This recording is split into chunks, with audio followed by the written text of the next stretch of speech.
Hello everybody and welcome back to Tier 2 Talk, the Australia Championship. My name is Kim McKenna. Welcome back for another week. It's going to be a fantastic episode. We've got a full show lined up for you. Hope you all are doing well, no matter where you're listening to across Australia. Thank you for listening to us here at Tier 2 Talk. Like I said, we got a fantastic episode ahead of us. We've got a brand new guest interview joining us. About the halfway point of this episode, we're going to be joined by Moreton City Excelsior's number 11, Joe Scott. He's been on fire in the Australia Championship, and we're glad that he's joining us on Tier 2 today. He's going to be talking to us about their 5-1 win against Broadmeadow Magic on the weekend, how the team is feeling going into the final 2 rounds of the Australia Championship with their fate in their hands, and the history of the youngest club in the Australia Championship and how they've came to be. Moreton City are founded in 2023. So they're only 2 years old, but they've already achieved so much in their short history. But we get to find out a bit more about the club and that merger between Albany Cree Excelsior and Moreton Bay Jets from Joe Scott, who's been there over the past few years. That's going to be coming up a bit later in the show. We also have new power rankings, including our first real big changes in our power rankings since the start of when we've been doing them. We have a brand new leader in the power rankings, so stick around to the back end of the episode for that. We have our first quarterfinalists. We have our first 2 teams that have been eliminated from the Australia Championship, and up to 6 teams who can qualify for the last 8 this weekend, and we'll explain how they can do that a bit later in the show. So get strapped in. It's going to be another hour or so episode like we usually do. If this is your first time listening to Tier 2 Talk, welcome. We do this every week. We break down all the games in the Australia Championship. We preview this coming weekend's action, and we fill in the rest of the episode with a whole bunch of different segments and news to keep you guys updated across the newest Australian Football League, the Championship. If you guys are liking the content, please, if you do feel so, subscribe on Spotify, Apple Podcasts, Instagram, and Twitter. That's the best way to stay up to date with us. If you're more interested in the podcast side, Spotify and Apple Podcasts are your homes for Tier 2 Talk. We are so close to 100 followers on Spotify. If you guys can help out with that, just by dropping a follow, it means you get to know when these episodes come out. Every Wednesday, 6 p.m., they pop up on your Spotify feed. It mean a lot to us. And if we do get to that 100, we will be doing our first ever proper giveaway here on Tier 2. So stay tuned for that if we're able to get that. If you're more interested in up-to-date, day-to-day content, Instagram and Twitter are your homes. We post daily content regarding results, news, things you should know about the Australia Championship and what is occurring this week, but then also looking towards the future as well. You can find us at Tier2Talk_TAC. So we're going to start getting into it, and we'll kind of go through what happened last weekend. And it was a very busy weekend, I must say, of football. I went to 3 games. You had the Greek Derby on Saturday. You had 2 games on the Sunday as well, and that's where the chaos came involved. You had Appia Metro on at 1 o'clock, and then you went across to NWS Spirit Preston at 4:30. So doing that kind of double up games always makes it stressful. And if you're a baseball fan like myself, you're trying to watch the World Series Game 7, or also at the Appia Metro game. So it was a busy morning of sport, as Sunday mornings always tend to be for me now, being so invested in Australia and American sport. I got bloody sunburned on Sunday. It was that overcast, sunny weather where the clouds are sitting above you, but you can feel yourself getting cooked. So I am suffering from sunburn and peeling at the moment. So that is wonderful going into this next weekend. Got a nice tan face, but never good as well. Was sitting up on the hill at Leichhardt Oval, so that's probably my first fault, is sitting on the hill and not in the shade. So, and not wearing sunblock as well. So that's always great. Shout out to David and Sherry, who I met at the Appia Metro game. Was able to have a great chat with them. They both stopped me amongst the crowd. Really, really great to always talk to you guys out and about and have that conversation, because at the moment I'm just sitting here talking to no one, but you guys listen to my voice, but getting to actually meet you guys in person is always a pleasure. They're both from Adelaide, so always great to meet people from across Australia and connect that way to people that love the game and so passionate about this game right across Australia. The final thing I want to say, and to kind of start off this episode, it's a bit of a sadder news, but I do want to say thoughts and prayers go out to Luke Jago from Preston Lions, captain there, after his horrific injury at Northwest Sydney Spirit on Sunday. If you've been listening to the show for a while, you know we had Luke Jago on leading up to the Australia Championship. So just maybe, I think, September or late August, he might have joined us. And he's a really nice guy. We've been able to chat on and off the field. When I went down to Melbourne, caught up with him there. He's a really great guy. Really sad to see this injury happen to him. Couldn't happen to a nicer person. And we wish him a speedy recovery. And hopefully he can get back on the grounds next year. Next, we're going to go through our weekend awards. It's where we do best crowd, food, ground, team, and game of the weekend. Just kind of let you know what I thought going to so many Australia Championship games across the weekend. The best crowd, it's actually going to be for an away set of fans. I think Preston Lions were the best crowd I saw at Northwest Sydney Spirit. They really packed out one half of Christie Park. They came out in massive numbers, and it wasn't just Macedonian jerseys or Rockdale jerseys. It was actual Preston jerseys, Preston fans who I assume made the trip up from Victoria, either driving or flying.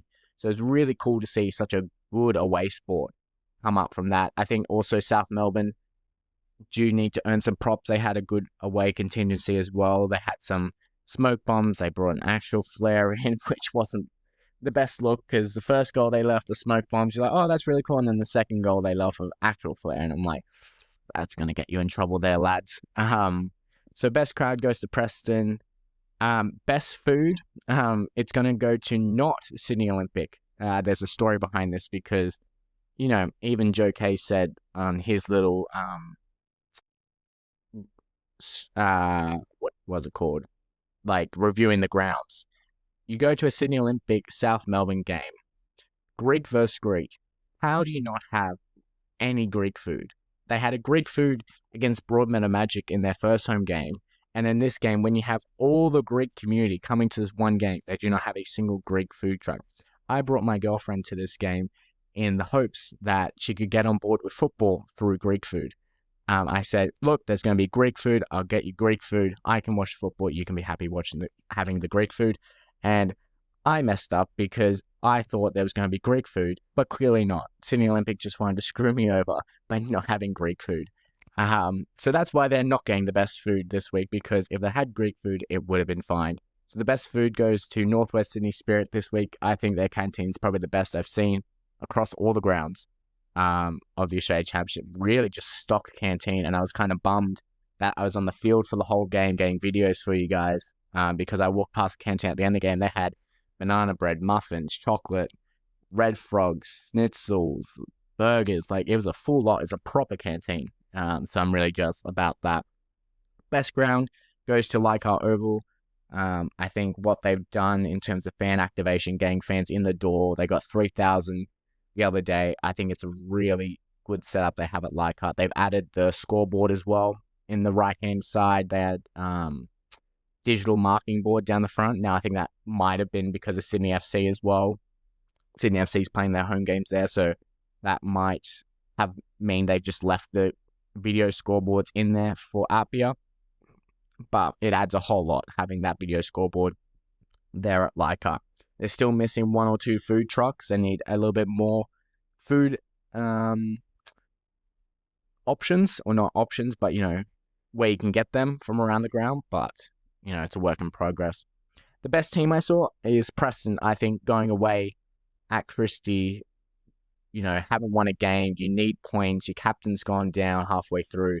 They came out and they really showed who they can be in this Australia Championship. They were really dominant against Spirit, took their chances. Spirit had their chances, didn't take them, but I think Preston were the best team I saw this weekend. And the best game has to go to the Greek derby, Sydney Olympic, South Melbourne. Sydney Olympic deservedly got in front. I think they were worth their money to take the lead, but then you can't really beat that ending.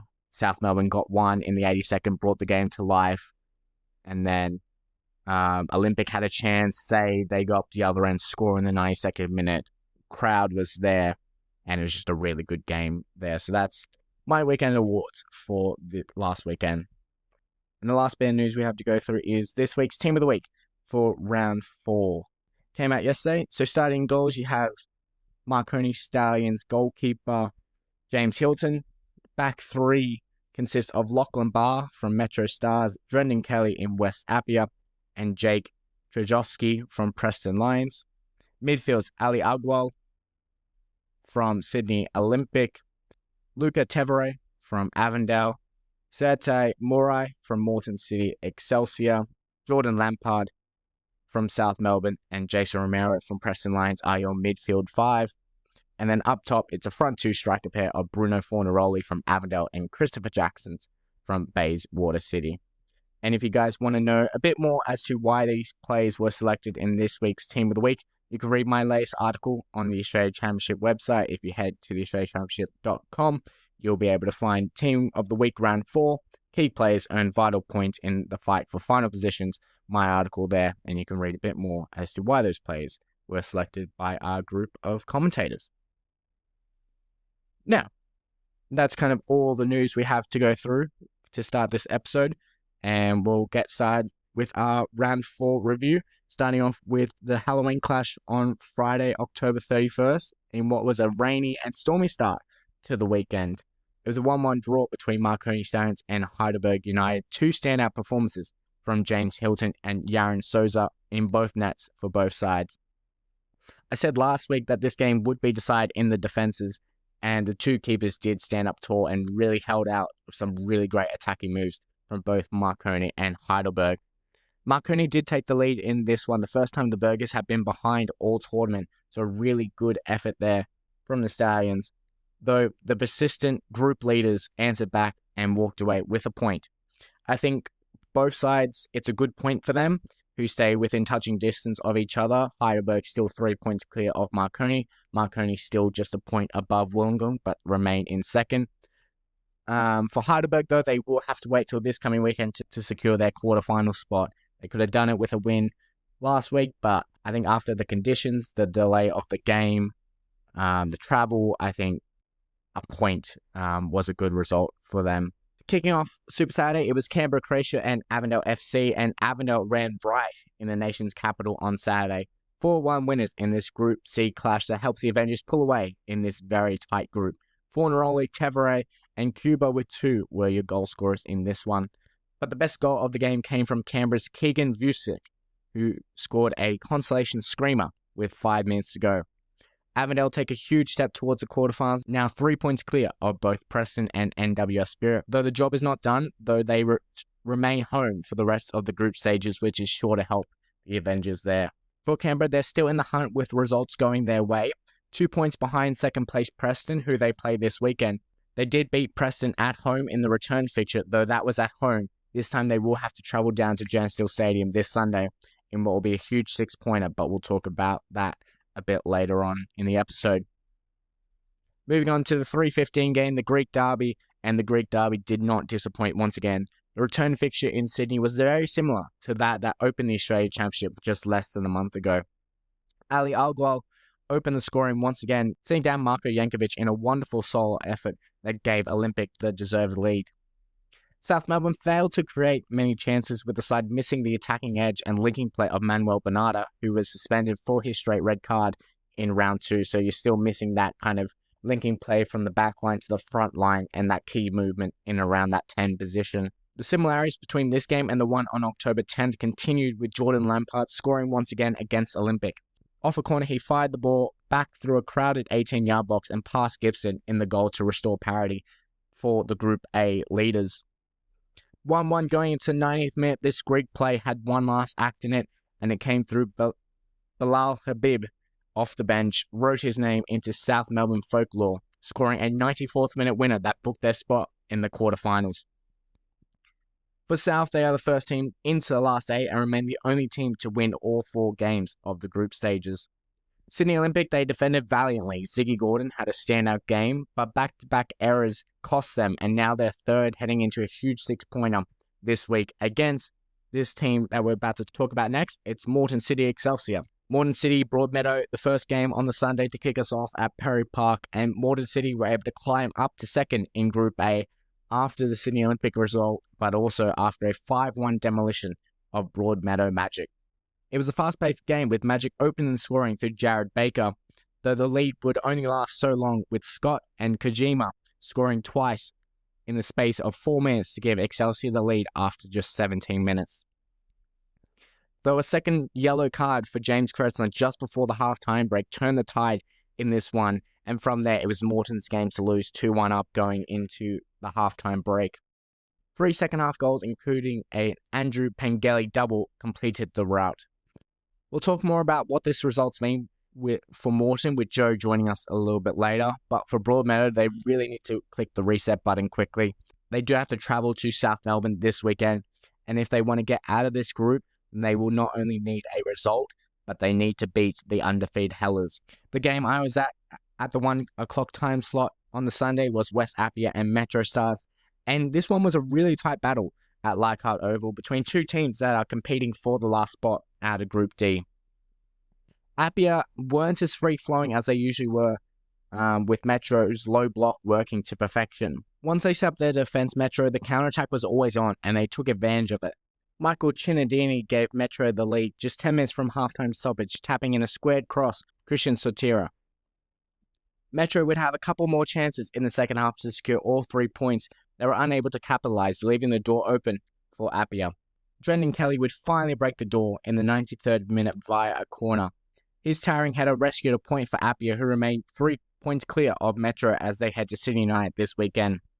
I think if you offered before the game Danny Greystone and Metro a point from this one, I think they would have taken it. Though after the game unfolded, the way they dominated, and realistically the way they lost 2 points in the final 2 minutes, they would have said absolutely no way. But I think after reflecting on it, yes, they should have had all 3. But I think, like I said, we talked to them last week, and it was just a matter about getting a result from this one, and a result they got indeed. And it puts them into a good spot heading back home. They're still in the mix for the knockout stages, but they do need to pick up some work in the back end. They do head back home this week, but they do have to beat the undefeated Bayswater City and the winless Sydney United. So 2 tails there. This weekend's a crucial one. We'll talk about that in the second half of this episode. But it's got to start somewhere. It's got to start with Bayswater at home this weekend for Metro. Wollongong and South Hobart battled it out on Sydney's south coast, and it was a really interesting scoreline from this Group B clash. I predicted Wollongong to win, but I didn't think it would be such a close game, and not what I expected. The Wolves went 2-0 up thanks to Flynn Madden and Lachlan Scott. Fun fact, Madden scored the fastest goal in the Australia Championship just 1 minute and 14 seconds in. Though South Hobart would chase down the Wolves before the halftime stoppages with goals from Nicholas Moreton and Harrison Oates, taking game tied 2-2 at the break. The deciding factor in this one would come through the Wolves captain in a 74th minute scrappy goal from a corner. It was a much needed win for the Wolves, who are now just 1 point behind Marconi with 2 games to go, and the two sides still need to play each other once more time. For South Hobart, it means that they will end their Australia Championship journey in the group stages, but I do think this was their best performance in the tournament so far, and they gave the Wolves a really good fight for their money on the Sunday.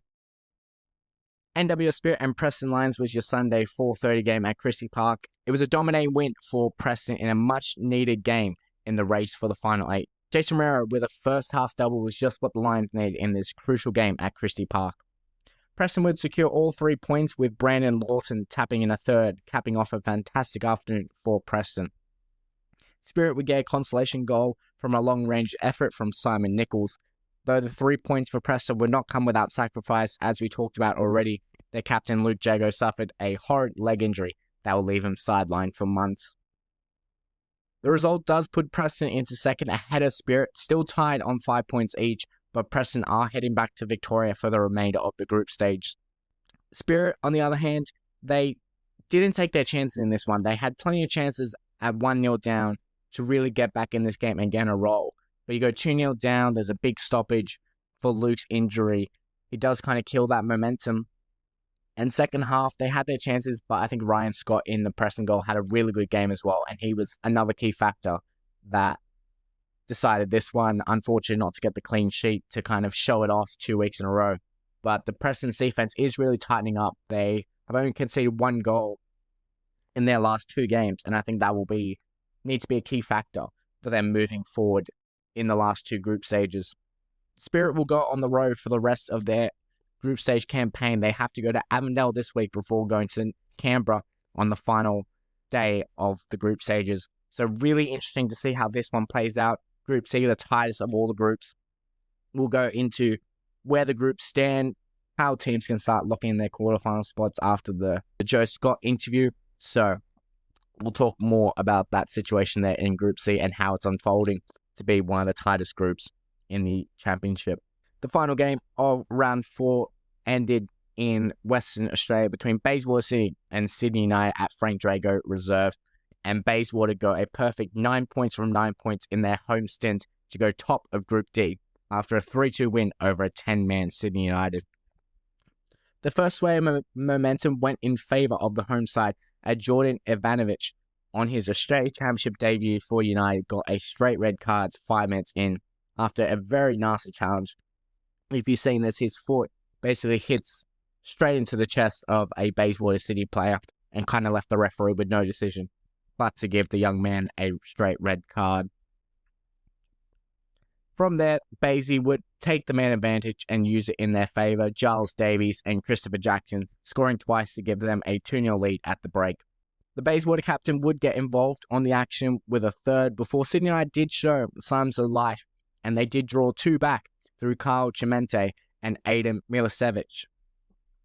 But it would ultimately be too much for the valiant 10 men of United. The win does put Bayswater atop of Group D by 3 points, though it does mean the end of their home stint of 3 games in a row in West Australia, with the side now having to travel to Adelaide and Sydney for their final 2 rounds, where they've only got 1 point so far on the road. Sydney United, I think, is their best performance of the Australia Championship. They did really put in a hard-fought effort, obviously going a man down for 85 minutes of this game. Always going to make it tough on the road. I think they did put in a really good fight. It does put them out of contention for the knockout stages and are so far the biggest team to crush out of the tournament thus far. Now, after reviewing all of those games, we now reach the interview portion of this week's episode. And as I've mentioned before, we're going to be joined by a new club. This is our 9th club to feature on Tier 2 Tour. We're very proud to have the lone club from Queensland, Moreton City Excelsior, joining us this week. And it's none other than the man in form, Joe Scott. And we'll cut to that interview now for you guys. Hope you guys enjoy. Joe, thank you for coming on to the show, and how are you doing this evening? Mate, very well. Thank you for having me. Yeah, as I said earlier, this is all a bit foreign to me, but yeah, I really appreciate you reaching out. This is why this competition is so special. No, exactly. And I'm loving the opportunity to get to interview people from all across Australia, different players, different clubs, find out more, because, you know, even myself from Sydney, we don't get to know everything about your club. So getting you on the show gets to kind of bridge that gap and helps people know more about Moreton City here. Yeah, 100%, mate.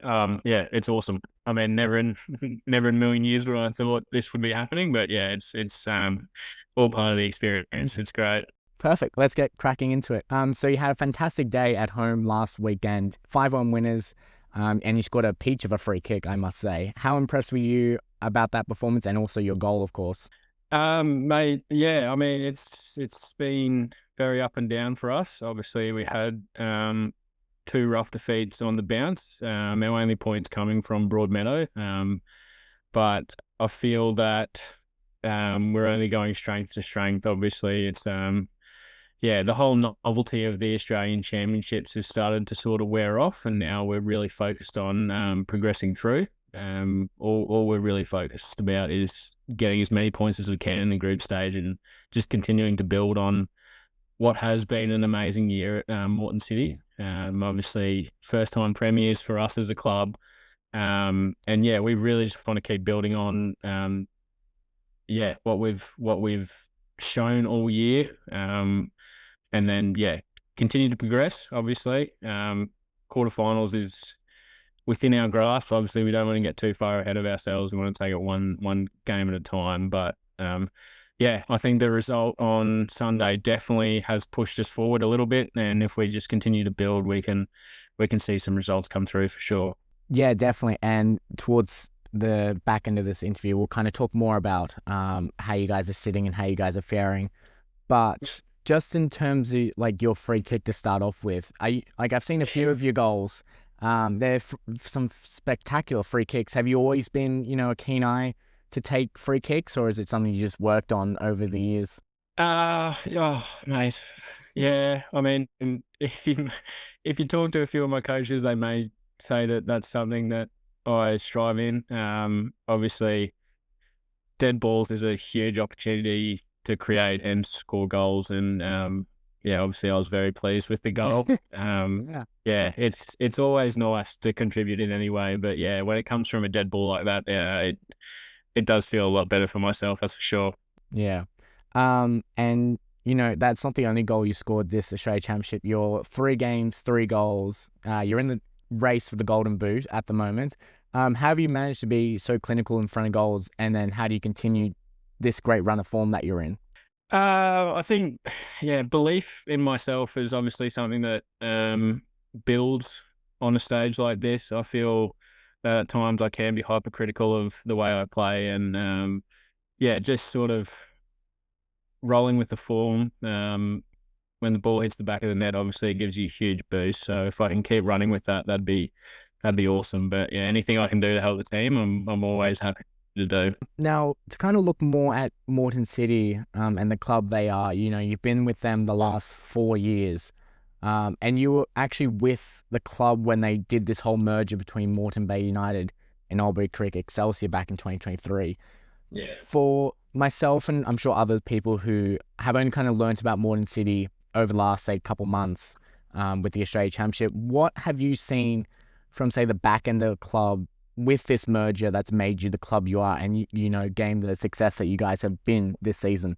It's always been a very tight knit group. Whether it was Moreton Bay Jets, which we formerly were, or Albury Creek Excelsior, obviously we had a fair bit to do across both teams throughout.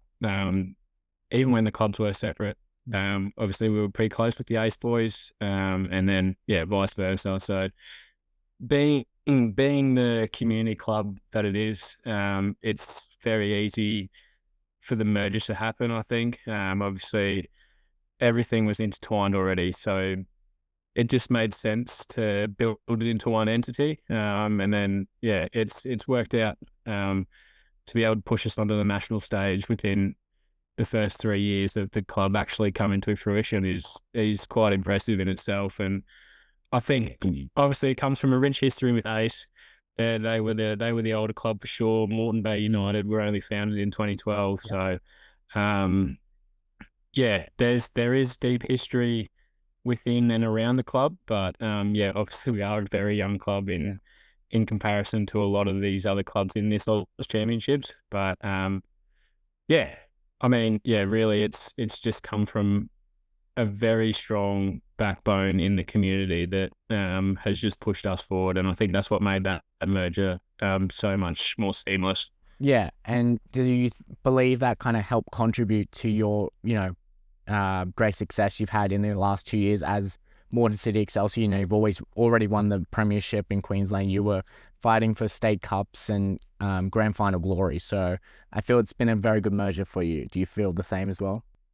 Yeah, 100%, mate, 100%. Obviously, um, yeah, we've got such a good group of boys as well. I mean, that's sort of what keeps you coming back year on year. And when this merger happened, it was just a no-brainer, really. I knew that, yeah, the club was going to be solid. Obviously, Cameron Miller, our coach, is exceptional, and the way he's pushed the club forward, along with our TD Mackenzie Smith, is yeah, it's been great to see. It's been great to be a part of for sure. But yeah, it's only the start. I really do think that.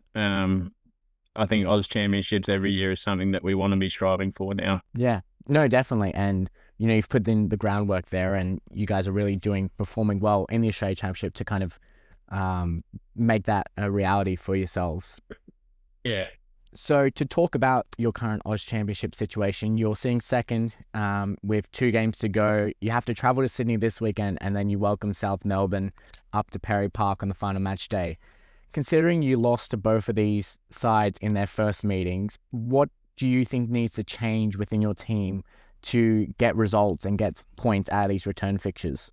I really think those especially the South Melbourne game. I mean, that was tough. It was an eye opener to just how high quality this championship really is. Mhm. Um, and we said it around the group. We said that it was a good thing that this happened in the second or third round, because once it gets to the quarterfinals, it's far too late. Like it's knockouts then. So I really think that we learned from it. Sydney Olympic away, that's a tough trip for anyone, no matter where you're from. So I think we just need to knuckle down, really bring the best version of ourselves that we have shown in parts. But yeah, belief is definitely up there across the whole group that we can do what we need to do to progress. Yeah. And to go on that belief, and, that's half the battle sometimes, how special would it be for you guys, young club, only team from Queensland, to get out of the group and push in a national league for the first time? You guys aren't shy of upsets. You've caused many in the Australia Cup over the last few years. Perth Glory, your most famous one. So how special would it be to get out of the group and into those quarterfinals? Oh, mate, it's massive, really.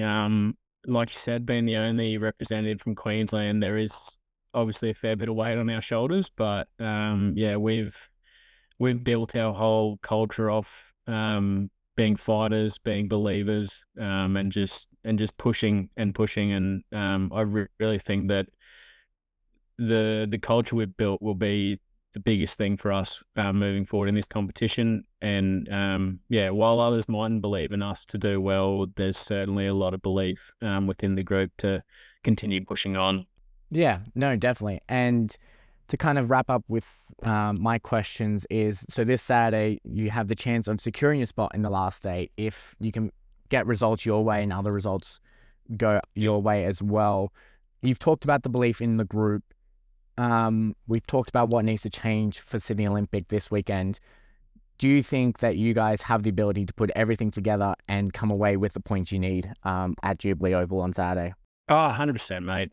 Yeah, we really, yeah, like you said, belief is the biggest thing. It's never easy traveling anywhere, let alone in the state. So I've got full faith within the whole unit that we can come away with 3 points. Obviously, things have to fall your way, but yeah, if the football gods will be so kind, I think that yeah, we can do a job this week, and that's what our focus is on. It's one game at a time. Yeah. But yeah, it must be so important to get something here and then go back to Perry Park on that final match day with it all in your control.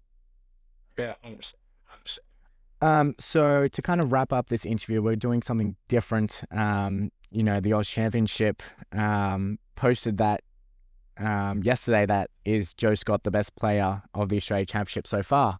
And it kind of worked out well because we had this interview lined up, so I got to ask you that question. So do you think you're the best player so far, or is that, you're going to be modest on me?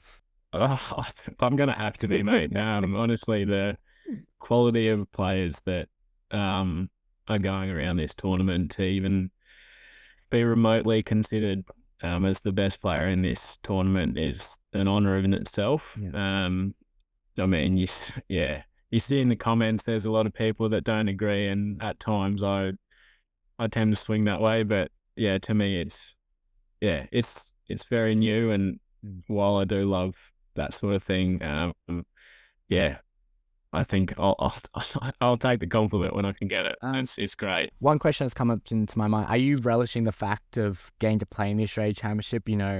Being a Moreton Bay boy for the last 4 years, could you have envisioned playing on the national stage with a club from your state in a national competition? Oh yeah. I mean, yeah. When it came up this year, this was always the goal. Once we found out that this competition was actually happening, 100%, it was premiership, and then move on and continue into this competition. But if you would have said to me when Cam took over 4 years ago that we'd go from a relegation fight when he took over, we were in relegation battle. Yeah. And then for us to go this far already in such a short time span, I think is an achievement in itself. But it really is quite mind-boggling to see what has come out of this. out of this club and out of this competition. He's great. Yeah. Yeah, and I mean, I do scratch my eye sometimes and wonder if it is really real, but yeah, it's happening. It is a great experience. And like you said at the top of the interview, this is the great thing about the Australia Championship. We get to learn about these stories that are happening all across Australia that, kind of get lost in the media. And I'm glad we're able to share this story here. Now to wrap up, we got some fan questions if you want to answer them. Now yeah, we've already talked about some of them, but we'll get your honest reaction. So this one comes from Lachlan Sawyers. You said he was a teammate of yours. His question was, how often does Joe Scott smile? Very little when he's around, that's for sure. Well, no, I mean, yeah, he's got a point. I am rather reserved at times, but yeah, when I'm scoring free kicks like that, I do smile a little bit more. This one probably would get you smiling. This one's from Damien Anderson. I think you said another teammate of yours. Yes. He says, where does he get his toupee done? That's a rough one. That's a rough one. Yeah. Coming from a man with a receding hairline, that's a bit brutal, but I mean, I'll cop it. Yeah. Our photographer took one of the most unflattering photos of me at Broadmeadow away. It dead set looked like I had the strongest glue on my toupee, but Fair. got that. Okay, that makes a bit more context, because when it comes through on Instagram and I see that, I'm like, that has to be a stitch up or some sort of act. It wasn't a great photo, but we'll cop that one. That's fine. This next one comes from Marquez. What's better, the Sharky or the goggles? I think it has something to do with your celebration. Yes. Well, that's how the whole goggles came around. It's his fault. Yeah. So he was a MCE boy last year, and he moved on, and we sort of got into a bit of a competition around who could have a celebration that would stick, and I think he still got me beat. Unfortunately, that Sharky is pretty good. Alrighty. And final one is from Justin. He goes, why do you only score bangers? I'll take it. Yeah. I guess it's just luck. Yeah. It's been great. You can't really deny that after your goal against Broadmeadow on the weekend. I'll praise where I can get it. I'll take. That's fine with me. Joe, thank you very much for joining on the episode. It was a pleasure to chat with you, find out a bit more about yourself, a bit more about Moreton City, and then have some fun at the end with those fan questions. And I'm sure you'll rip into them at training when you see them next. Yeah, I will. But yeah, I do appreciate it, mate. It was great to get on and have a chat and mixed up with some other people that are involved in this competition. And I mean, it really is the best thing about it. Thank you to Joe for joining us for this week's episode. Fantastic chat with him, not only to find out how he's faring in the Australia Championship, Moreton City's success and belief to go far in this tournament, a bit more about the Moreton City merger, something that I'm not so familiar with, but then also I'm sure listeners around Australia not so familiar with, getting to find out more about the club from Queensland. And then obviously ending it with a bit of fun from his teammates there, asking some really stitched up questions. And I hope he's able to get them back at training this week. So thanks again for Joe. Now we move on to round 5, just 2 rounds left of the group stages. And it is crunch time for all of these teams wanting to play in the quarterfinals. 16 teams started. We go down to 8 in just 2 rounds. And there's already 1 team in, 2 teams are out, 13 still undecided. So before we get into the game reviews, we will go through the group standings from last weekend, how they ended up, current quarterfinals matchup, because there are some fantastic matchups if they stay the way they are, and how teams can qualify for the quarterfinals this weekend. I believe there's 6 teams that can qualify for the quarterfinals this coming weekend. We'll explain how they can do that, what needs to happen, and who is chasing them down. So to start off with, we'll go through the groups and read out how every team is faring through 4 rounds. So in Group A, your current 2 teams that are making it out of this group are South Melbourne and Moreton City Excelsior. South Melbourne are the first team that I've already mentioned to qualify for the quarterfinals. 4 wins from 4 on 12 points. They're 9 points clear of 3rd place Sydney Olympics, so they will be in the quarterfinals. They can secure a home quarterfinal this weekend if they're able to win, or if Moreton City Excelsior drops points. Moreton sitting second. They're on 6 points, 3 points ahead of Sydney Olympic. But I think more importantly, a goal difference better by 4. Sydney Olympic on -2, Moreton City on +2 after their big win against Broadmeadow Magic. That may come in key depending on how this weekend's results go. Sydney Olympic tied with Broadmeadow Magic on 3 points each, but Sydney Olympic a -2 goal difference, Broadmeadow a -5. Group B, the group of death, and it's what everyone kind of predicted. It was always going to be a 3-horse race. Heidelberg there out in front on 10 points, 3 points clear of second place Marconi on 7 points, and Wollongong Wolves are not too far behind Marconi, only a point behind them, but there is a 9 goal difference between Marconi and Wollongong. Marconi on a +6, Wollongong on a -3, so something might have to give there, and it may come down to that, but also that Marconi and Wollongong need to play each other in round 6. So as long as Wollongong can keep this one interesting, going into that round 6, then it'll be all to play for on that final match day. Group C, and it's the tightest group of the Australia Championship, and it is wide open. You don't really know who's going to make it out of this one because all 4 teams are still in hot contention to make it out of the group stage. Avondale FC have done the best so far to put their stamp possibly in the quarterfinals. They're on 8 points, 2 wins, 2 draws, 5+ goal difference. In second, you have Preston Lions on 5 points. NW Spirit also on 5 points. The difference is Preston have a goal difference of 1. Northwest Sydney Spirit have a goal difference of -1. So that's what's separating the two sides there. And then Canberra Croatia, they're on 3 points with their lone win against Preston back in round 2, though they're on a goal difference of -5 after suffering a heavy loss against Avondale on the weekend.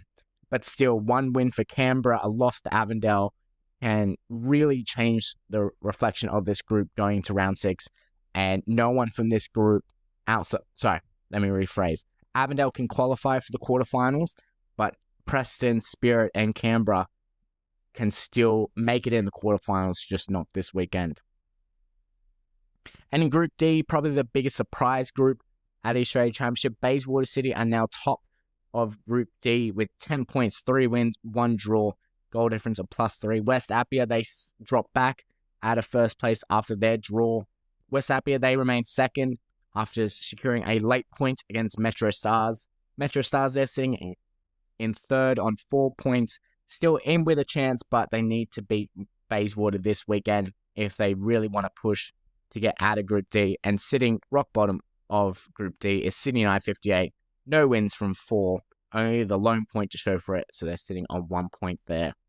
So that is how the groups shape up after 4 rounds of the championship. We will now look into some hypotheticals into how the quarterfinal matchups do work.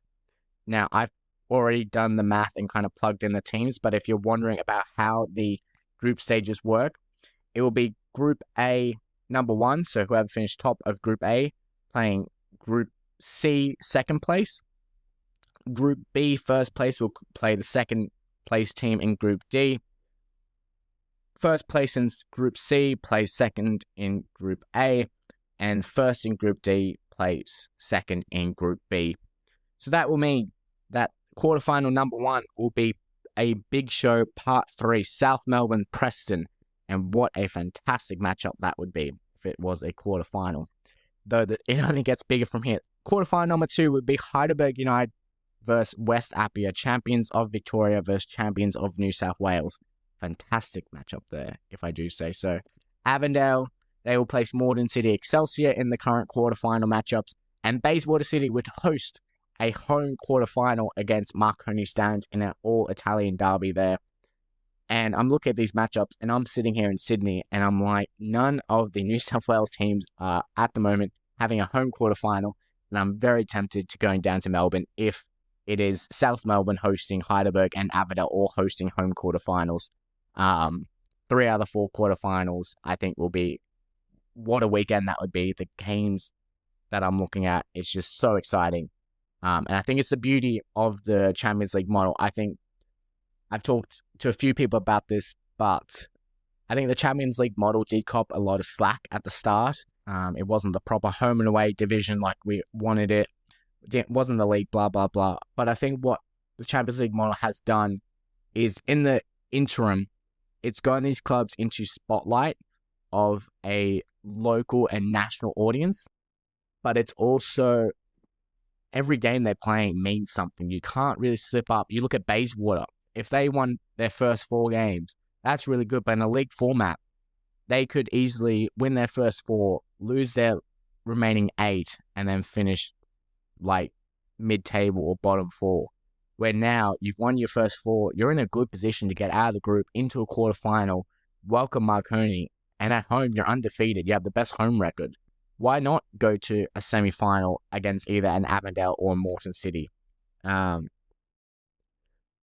And because it's getting into that finals quickly, it keeps people attracted to the games, interested, because it's like, oh, okay, I'll go to the first home game. Oh, the next one is round 5, and oh shit, we need to win this, get into the quarterfinals. Oh, I need to look at what this team is doing. Oh, I need to watch this game. I think it just puts eyes on the game because you can't really miss too much. Because if you miss too many games, then it's already quarterfinals, then it's already semi, and then it's already the final. So I think these last few weeks will kind of speed up very quickly now. I think we officially, are at the halfway point of the championship, because this will be round number 5. You look round 6, quarterfinals, semifinals, and a final. That's only 4 rounds. So this right now, this in between round 4 and round 5, is round 5 is that midway point. We've already had 4. We'll have 4 after. And if you're listening to this on Thursday, the 6th of November, that we're 1 month exactly from the final, wherever that may be. So it's very quick, this Australia Championship format. But I think it's actually worked out for the best, the quick pace, the tournament style, the excitement that's got. And I'm very looking forward to this quarterfinals, as a lot of people are.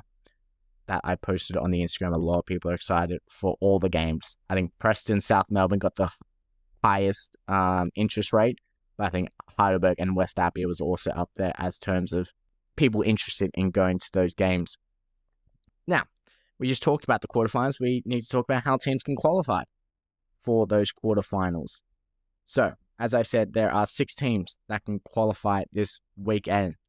Starting off in Group A, Moreton City Excelsior can qualify for the last 8 of the Australia Championship. They're currently second, 6 points. Their biggest rivals is Sydney Olympic in third on 3 points. What needs to happen for the boys in Queensland to qualify this weekend? They will need to beat Sydney Olympic away at Jubilee Stadium on Saturday, and they will need Broadmeadow Magic to lose or draw against South Melbourne down in Melbourne to play in the quarterfinals.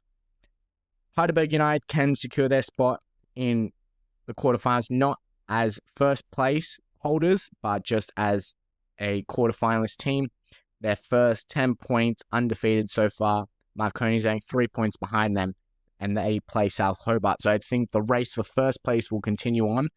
But if Heidelberg can beat Wollongong this coming weekend, then they will be in the quarterfinals. Speaking of Marconi, they can also secure their spot with certain fixtures going their way. If they beat South Hobart down in Hobart on Sunday, and Wollongong loses to Heidelberg, as we said, then Group B will be wrapped up very quickly, dependent on that Heidelberg result that I think is on the Sunday, I believe, at 1 o'clock. Avondale FC can be the lone team from Group C to lock up their spot in the quarterfinals. They're sitting first, 8 points, only the smallest margins in that group, but I think 3 points is actually quite large in that very tight group. If they beat NWS Spirit at home on Sunday, I think at 4:30 that game is, then they will be in the quarterfinals there. So win and you're in for the boys from Avondale. And Bayswater City, the surprise of the Australia Championship, they can lock in their spot this weekend if they beat Metro Stars in Adelaide, though. They've only picked up 1 point away from home, Bayswater, in just their 1 game away. They've been at home the last 3. So we'll see how they go with having to go on the road outside those comfort zones. And Metro, they'll be up for it because Metro need to win to stay alive in the quarterfinal race. But if Bayswater win, then they will be into the quarterfinals. The final team that can book their spot is West Apia as well. West Apia need a bit more help. Then Bayswater, they will need to beat Sydney United on Friday to kick off round 5. They're going to Sydney United Sports Centre, so they need to do the double over Sydney United in the Australia Championship, and they need Metro Stars to either draw or lose to Bayswater City to book in their spot. I think if Metro drop any points, then they'll be out of the race, and it'll be a West Apia Bayswater shootout for that first place spot in Group D. So that's how every team fares going into round 5. We'll now go through every game and talk about what teams need to do, where they need to look at going into a big 6-pointer weekend for many teams. Friday night, November 7th, is Sydney United 58 West Apia. As we were just talking about, it's a must-win for Apia if they want to finish top of the group and avoid Heidelberg away in the quarterfinals. And it's a game of playing for pride and passion for Sydney United in their last home game of the championship. Apia won 4-0 in the round 2 meeting in a dominating fashion. Since then, Apia have only picked up 1 point with a draw and a loss. So they really need to turn up and turn a gear against United here. United are out of the Australia Championship, but can play spoils in Apia's quarterfinal hopes. Anything but a win for Apia could make round 6 very interesting, especially if Metro are able to pick up a win or a draw against Bayswater on Sunday. Apia need to find their next level of gear like they did against United in round 2, but haven't shown since. United, they'll need to play like they did in the second half of Bayswater's game, because that's the best I've seen this campaign. And I think if they do that, then they could really cause some issues in this Group D. Super Saturday begins at Jubilee Stadium between Sydney Olympic and Moreton City Excelsior. We already talked to Joe about this one, how he's feeling and how the team's feeling heading into this one in what will be our first 6-pointer of the weekend. Moreton climbed back above Olympic last weekend after their win, and Olympics lost. The Olympics defeated Moreton up in Queensland just a fortnight ago. That gave them their first and only win of the championship. Moreton sit in second, 3 points above Olympic, and can progress to the quarterfinal with win and results elsewhere going their way. Olympic, it's do or die for them. A draw will force the remaining spots out of the group to go to the final weekend, but they will have to travel away to do so if they want to get out. The key for Moreton is to keep their attack hot. They've scored 6 goals in their last 2 games. They'll need to be ruthless in front of goal once again, because you don't want to go into their last game of the season against South Melbourne at home needing anything more than a draw. The Hellers have always found a way to win currently in the Australia Championship. So if you're looking for a win against South Melbourne, then you're kind of betting against yourselves. Where if you can go into this weekend either locked up a quarterfinal spot or needing just a point, then I think Moreton will be in a very good position. For Olympic, their key is that they will need to defend better. They were dominant against South for 80 minutes, but they couldn't hold them out in the final 10 minutes, and that's where they lost it. Agual has been exceptional this tournament, 4 goals in 4 games, and I'm sure he'll turn up again, but they need to limit Moreton chances and take theirs when they arrive. They really need to kill that game off if given the opportunity Olympic, because the longer they keep Moreton around, it's going to be like South Melbourne last week, in where they'll get one and it could really take the wheels off the race in this one. The 3:15 game also resides in Group A. It's South Melbourne versus Broadmeadow Magic, and it's a bigger game for Broadmeadow than it is for South away from home. South have already secured their spot in the last 8, but can secure a home quarterfinal with a win.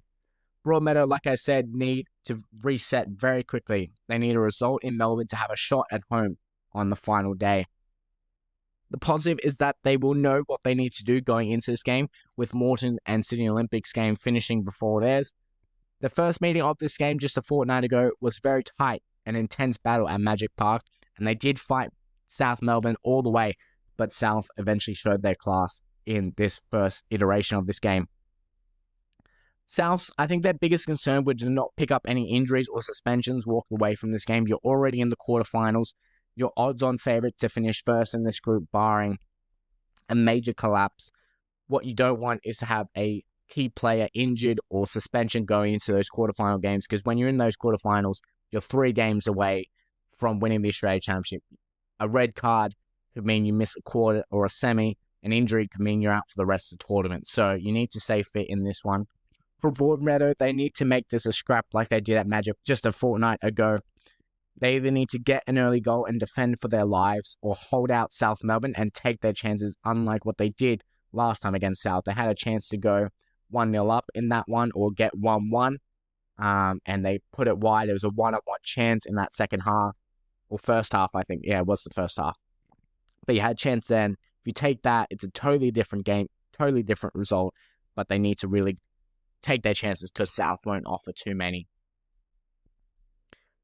Moving over to Sunday action, South Hobart and Marconi Stadium. In this one, we returned back to Tasmania for round 5 with Marconi eyeing a spot in the quarterfinal. As I said, a win and results going their way elsewhere can mean they're the next team secure their spot in the quarters. Last time they faced, it was a 4-0 whitewash for Marconi, though Hobart have showed promise in Peter Edwards' first game in charge last weekend in the Gong. At home, South Hobart will relish the opportunity to finish their campaign at home in front of their home fans. But if out of all the teams left in the Australian Championship, they have the chance to be the biggest spoilers in the group of death. With first and second coming down to Darcy Street in round 5 and 6, they could really cause some stirs if they're able to get points off Marconi and Heidelberg. Also at the 1 o'clock spot, we head to Jan Steele Stadium for Preston Lions vs Canberra Croatia, another 6-pointer in this wide open group of Group C. Preston second on 6 points, Canberra fourth on 3, so not too much separating these two sides. Canberra won at home against the Lions 3-2 in round 2. There is a lot riding on this return fixture. A win for either team will give them a big step towards a quarterfinal spot. A draw and its advantage NWS Spirit, who could capitalize off the drop points of two teams either side of them. I think, though, if it's the best version of Preston, which we saw last week against Spirit, and if it's the best version of Canberra, which we saw against Preston in round 2, then it will be a great game. But I think ultimately, if it's the best Preston team, then I think Preston will have enough to edge over Canberra, but don't expect Canberra to lie down in Victoria, because I think the Croatians are coming out big and they want to get out of this Group C. The 1 o'clock time slot continues to deliver. We head to Olympic Park for a heavyweight showdown between Heidelberg United and Wollongong Wolves. Last time they faced, though, Heidelberg embarrassed the Wolves at home with a 3-0 win. Both sides have a lot on the line. Neither have booked a spot in the quarterfinals, though Wollongong are on the outside looking in, so there'll be a lot more riding on them, with them having to play Marconi in round 6. Wollongong will need to pick up results against sides they haven't picked up any points against if they want to get up into the top 2. I think the key here, and the key that's always been for the Wolves, is they need their attack to be at their best. The attack spitters, and they fire, but they don't fire consistently, and that's been their issue even throughout NPL New South Wales in the championship now. They need to be firing if they want to breach the best defense in the league. Heidelberg only conceded 2 goals up to this point, and goals and chances will be hard to come by, so Wollongong will really need to take their chances. I think Heidelberg just needs to keep playing the way they have been. If they're able to do that, then I think they're in with a good shot to get past the Wolves in round 5, submit their spot in the quarterfinals, and finish top of Group B. The games and the magnitude of these games don't slow down when it comes to the 4:30 games. We head to TK Shuttle Reserves for Metro Stars versus Bayswater City, with both so much on the line for both sides. Bayswater could secure a home quarterfinal with a win, and Metro can push for a shot at the last 8 with a win. I think Metro have been building over the last 2 games with picking up 4 points in their last 2. So I think they're on a high and be confident heading back home. It's the first away trip for Bayswater since round 1, so we'll see how they fare, having to leave their comfort environment of Western Australia. They're the ones having to do the big cross interstate travel, so we'll see how that goes. It was only a 1-0 win for Bayswater in the return leg, so not too much to separate these two sides. It was a fiery contest against Bayswater, and I talked to a few of the Metro fans in that one, so they'll be looking for revenge at home against Bayswater, who I think there is a little bit of a rivalry already forming there. I think the keys for both of these sides, they will need to keep playing the way they have been and take their chances, because I think similar to the 1-0 game and similar to the games they've been playing over the last few rounds since they met, there's been very few chances in their games, and I think that's where the Australia Championship does lie. if you're given a chance, you need to take it because these sides won't give you the same opportunity twice. So if you get an opportunity, you need to take it, and that's where the points will lie in that one. The final game of the round is Avondale FC versus NWS Spirit at Avenger Park at 4:30. New South Wales Premiers versus the Victorian Premiers, and it's a very similar scenario to the game we just talked about between Metro and Bayswater. Avondale can secure a home quarterfinal spot with a win. NWS Spirit can push for a shot at the last 8 with a win. I think Spirit really need to pick themselves after last weekend's 3-1 result. At home, they didn't play their best. They had their chances, didn't take it. Very ironic what I was just saying. Avondale, though, they're on a high, returning at home, 4-1 winners against Canberra, sitting in a good position, still undefeated, and they'll fancy their chances at home. It was a fantastic and dramatic 3-3 draw in their last meeting between these two sides, so I'm expecting the same again, lots of fireworks in this one. The defenses will need to be strong for either side to take 3 points away from this one. So that's the full review of round 5 games. Lots of action in this one. Every game you look has something riding into it. Make sure you're either getting to the grounds if they're in your local state. I think there's no games in New South Wales on Saturday, so I assume if you're listening to this, any other state outside New South Wales, there are games in your home state this weekend, so make sure you're getting out to this because the championship is coming towards an end in terms of the group stages, and every game there's so much passion and tension riding on these ones. Now, the final bit of news before we'll sign off for this week's episode, we go to our power rankings, and there's been a major shift in our power rankings after last weekend's result. We have a brand new leader in our power rankings that will come out on Thursday. So if you're listening this on the Wednesday, as always, you get a sneak preview of these power rankings. So atop of the power rankings heading into match week 5, it's South Melbourne who take the spot over Heidelberg United. 4 wins from 4. They haven't been the prettiest wins for South Melbourne, but they've been home, they've been away, and they've picked up the results where it matters. And they are the number 1 team in this week's power ranking. Number 2, Heidelberg. They don't drop too far, just the 1 spot. They still picked up a very good point against Marconi away from home. But with South Melbourne beating Olympic also on the road, I think they deserve that spot above the Burgers. Bayswater stay at number 3, followed by Avondale. Both picked up very good comprehensive wins and look like they're going to be getting out of the groups there. Marconi jump their in-state Italian rivals West Appia in this week's power ranking. Marconi sitting 5th, Appia dropping down to 6th in this one.